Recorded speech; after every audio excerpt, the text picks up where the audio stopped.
Hey, it's David Hooper at Music Business Radio. The following is an interview that I did for a podcast called Fire Pit Friday. It's available at firepitfriday.com. They've got some great interviews with all sorts of musicians and music business people. I highly recommend it. This is something just for the people who normally listen to Music Business Radio that hear me asking the questions but don't hear me answering them. So if you're interested in finding more information about me and my music marketing background, this is for you.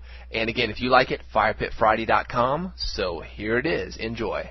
Well, there's two different sides to it, really. It is almost like there's no gray area in between. It's like, what is this stuff? It's stealing. And then it's like, no, this is sharing.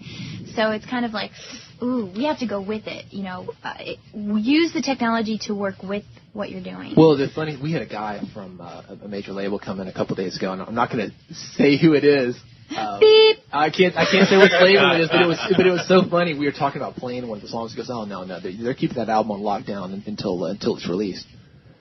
I was like, wait, don't you guys want people to listen to it? And then aren't you going to be doing this payola and stuff to get people to play it later? Why not? Let us play it. We want to play it.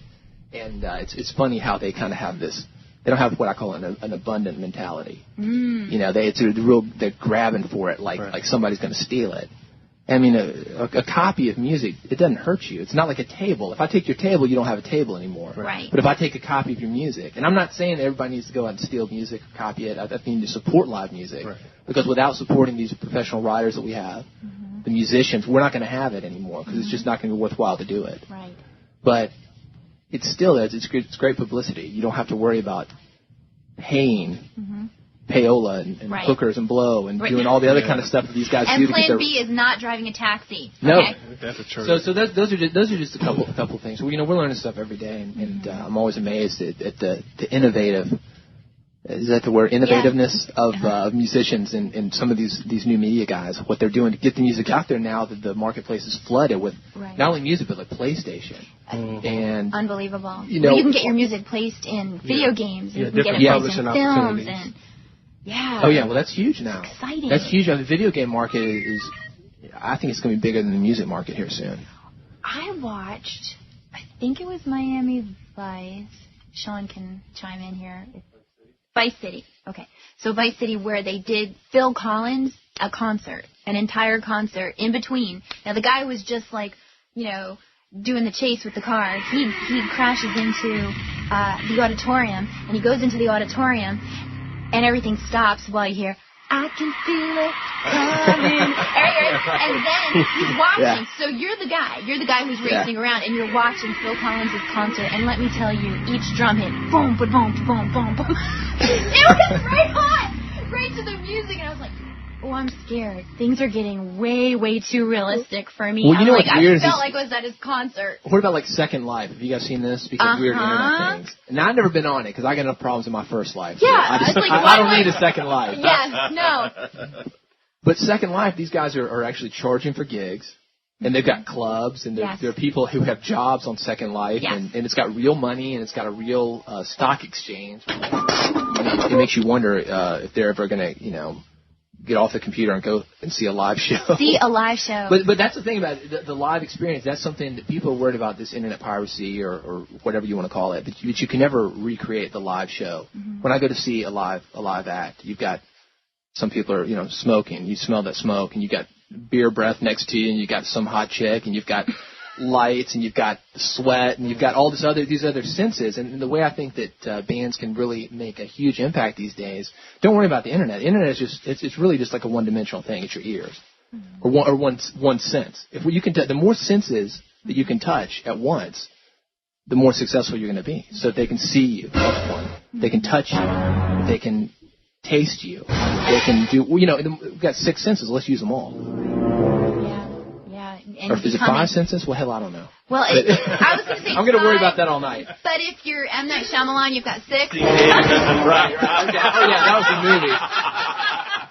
Which, that's a whole other show, people. But, yeah, I think that's true. And you become attached to that act. And I think that if you're a performer, if you're anybody out there who wants longevity, you have to almost put a personal investment in your product, you know, in your CD, in your music. And if you've gone to the concert, you're wearing the T-shirt, you've seen them live, you're a fan for life. Well, it's a different experience. It's not really about the music when you think about it. When you go to see a band, it's not about the music. That's just the background noise. I mean, you're hanging out with your girlfriend. Have you ever been, Rick? I'm sure you dated some girl and some guy comes up and he says, "Hey man, let me give you a rose and take your photo here. It's only $10." Right. And you're gonna pay this guy, and he's probably homeless or he's working some kind of second job or something. You're gonna give that guy $10, and it's not because you want the photograph. It's because you want a memory of the moment. And that is exactly what's going to separate bands who make it from bands who don't, because they're giving people that. They understand that people are just looking for the experience. It's not about the music. But some of these bands have such huge, blown-out egos. It's all about them. I went to see this band a couple weeks ago, and this guy got up on stage, and he's like, "Yeah, we drove all the way from Kalamazoo, Michigan to be here, so just let us play one more song. Do you mind? We're a little over, but would you mind if we played one more song?" And I'm like, what the hell, dude? It's like, listen, it's not about you driving. This isn't about you. It's about the audience. Right. So if you want to play another song, you need to phrase it about the audience. Right. I mean, because they don't give a shit. Can I say that? Yeah. Okay, this podcast. Yes. Because they don't care that you've driven. They care about themselves. So if you really focus on the audience and love them, they'll love you back. Let the audience dictate if they want you to play one more song. Yeah. That's right. Yeah. Because then you know right there, if you're asking the audience, is it okay? You have not connected. Right. You have not connected with your crowd. Plus, this is the South. We're not going to say no. We're not. We're polite. We're nice down here. Even if we don't want you to play, we're going to tell you it's okay. So you get your wish. So you're a musician. Did you start out? You're a songwriter. No, you know what? I've actually got a degree in music, and I was thinking that I would go to school. This is the honest truth, man. When I started playing guitar, I thought I was going to be Ozzy's next guitarist. Yeah. Because Ozzy was always getting these 18-year-old kids, and I was about 14, 15. I was like, all right, you're like, I'm the next one. I'm the next guy, because Ozzy can't hold on to these guitar players.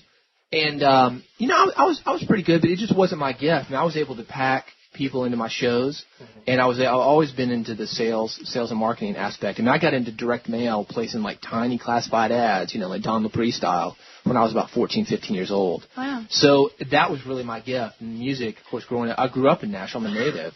So I just kind of put the two together, because people are like, Dave, your band isn't that good, but how do you get so many people here? Yeah. So I had to, and it's like I said about some people, they really just want the music thing. I really didn't care for the music thing. I'm vegetarian. I don't smoke. I don't drink. And I don't really hang out in clubs a whole lot. I don't really care for people. I'm an introvert. So the band thing just wasn't really working out for me. But the marketing thing, where I could sit there and come up with plans and help somebody where it was really their dream. Because I'm a behind-the-scenes guy, man. I don't care. As long as my name is on the check.